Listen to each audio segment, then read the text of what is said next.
কারা জয়েন করলো, কি অভিপ্রায়ে জয়েন করেছে বলে আপনাদের জানিয়েছে, একটু যদি বলেন। দেখুন, আমাদের আব্বাস আছে।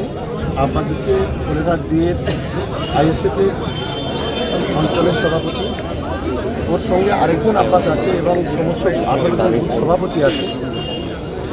তাদের নেতৃত্বে প্রায় 500 ছেলে, যারা আইএসএফের যারা কর্মী ছিল, যারা জমি রক্ষা কমিটিরও কেউ ছিল, তারা আমাদের দিদির যে উন্নয়ন, সেই উন্নয়নকে দেখে তারা উৎসাহিত হয়ে তারা আজকে তৃণমূল কংগ্রেসে যোগদান করলো। আমরা তাদেরকে আমাদের দলের পক্ষ থেকে স্বাগত জানাচ্ছি। কারণ তাদের সঙ্গে কথা বলছিলাম, তারা বলল যে গত 4 বছর 4.5 বছর নওশাদ সিদ্দিকীর নেতৃত্বে ভাঙড়ে কোনো উন্নয়ন হয়নি, বরং ভাঙড়কে যে অশান্ত হয়েছে, ভাঙড়ে যে 7 জন শহীদ হয়েছে, খুন হয়েছে, তাতে নওশাদ সিদ্দিকীর পিছন থেকে এই ঘটনা ঘটিয়েছে।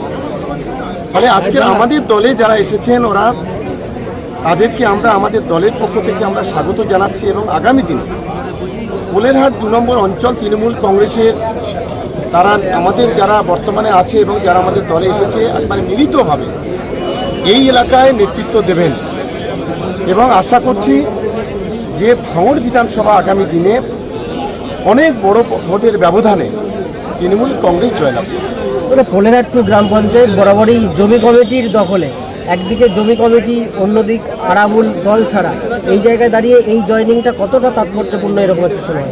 দেখুন, আজকে যারা জয়েন করছে সবই ইয়ং জেনারেশন ছিল, প্রত্যেকের বয়স অল্প, কারোর বয়স 20, 25, 30, 35-এর মধ্যে। ফলে আমি মনে করি যে আব্বাসরা আজকে জয়েন করার ফলে তৃণমূল কংগ্রেস ভাঙড়ে অনেক শক্তিশালী হবে এবং কোলেঘাট 2 নম্বর অঞ্চল সেটা আগামী দিনে আমরা একটা ভালো ভোটের ব্যবধানে জিতব এবং ওখানে যারা হিটলার, বিশেষ করে এই জমি রক্ষা কমিটি যারা পঞ্চায়েত পরিচালনা করছে, তারা যেভাবে পঞ্চায়েতটাকে লুট করছে, নিজেদের পরিবার পরিজন, নিজের আত্মীয় ছাড়া সাধারণ মানুষেরকে দেখছে না এবং এখানে যে পাওয়ার গ্রিড, সেই পাওয়ার গ্রিডকে সামনে রেখে যে লড়াই হয়েছিল, সেই লড়াইয়ের বেনিফিট হিসেবে সরকার যে ধরনের সহযোগিতা করেছিল, তাতে মাত্র ওখানে 2-4 জন 5 জন ছাড়া কেউ বেনিফিটেড হয়নি, গরিব মানুষের কোনো উপকার হয়নি। তাই তো আজকে দলে দলে কোলেঘাট থেকে আজ তৃণমূল কংগ্রেসে যোগ দিচ্ছে। আমরা তাদের পাশে আছি, সঙ্গে আছি, তাদেরকে সঙ্গে নিয়ে আগামী দিনে কোলেঘাট 2 অঞ্চলে আমরা কাজ করব, ভাঙড়কে আরও বেশি শক্তিশালী করব। ভাঙড় 2 নম্বর ব্লকে মাত্র একটা পঞ্চায়েত জমি রক্ষা কমিটির দখল, তাহলে আগামী দিনটা অপেক্ষা করি, একটু সময় কথা বলব।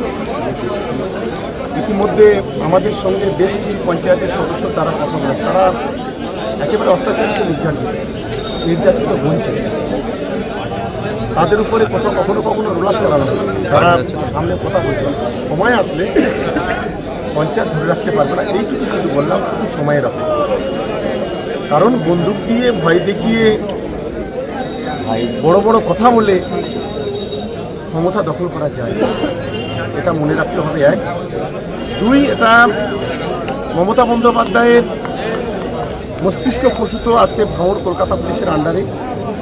আমি কলকাতা পুলিশকে ধন্যবাদ জানাবো যে ভাঙড় বিধানসভা এলাকা যেভাবে শান্তিপূর্ণভাবে গত 2024 সালে লোকসভা নির্বাচন হয়েছে, আমরা 2026-ও একইভাবে শান্তিপূর্ণ নির্বাচন চাই। খেলায় হার জিত আছে, নির্বাচনে হার জিত আছে। যত বেশি শান্তিপূর্ণভাবে ভোট হবে, তৃণমূল তত বেশি ভোটে ভাঙড় বিধানসভাতে জিতবে, কেউ আটকাতে পারবে না। গত দুদিন আগে নওশাদ সিদ্দিকী ভাঙড়ে এসে দাবি করছেন যে যাদেরকে তৃণমূলে যোগদান করাচ্ছেন তাদেরকে চাপ সৃষ্টি ভয় দেখিয়ে হতাশাগ্রস্ত হয়ে পড়েছে। ও একটা মানসিক একটা মেন্টাল পেশেন্ট বলে মনে করি, ওর কথাবার্তা যেটা মনে হয়, এবং এত মিথ্যা কথা বলে, এত মিথ্যাবাদী যে এই ভারতবর্ষে যদি মিথ্যাবাদীর কোনো পুরস্কার অ্যাওয়ার্ড দেওয়া হয়, প্রথম ওকেই দেওয়া উচিত বলে আমি অন্তত মনে করি। একেবারে সেরা। 1 নম্বর হচ্ছে শুভেন্দু অধিকারী আর 2 নম্বর হচ্ছে নওশাদ সিদ্দিকী। একই পয়সার এপিটার উপর এদের কথায় যত বেশি কম গুরুত্ব দেওয়া যায় তত ভালো। কুম্ভ মেলা নিয়ে যেভাবে দেখুন,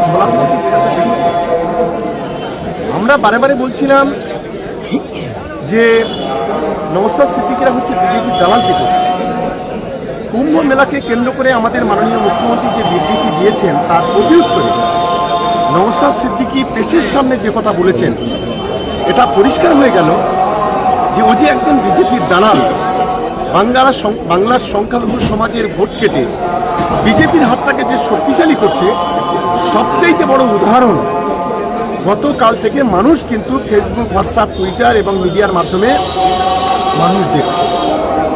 এটা খুব পরিষ্কার হয়ে গেল, ক্লিয়ার হয়ে গেল।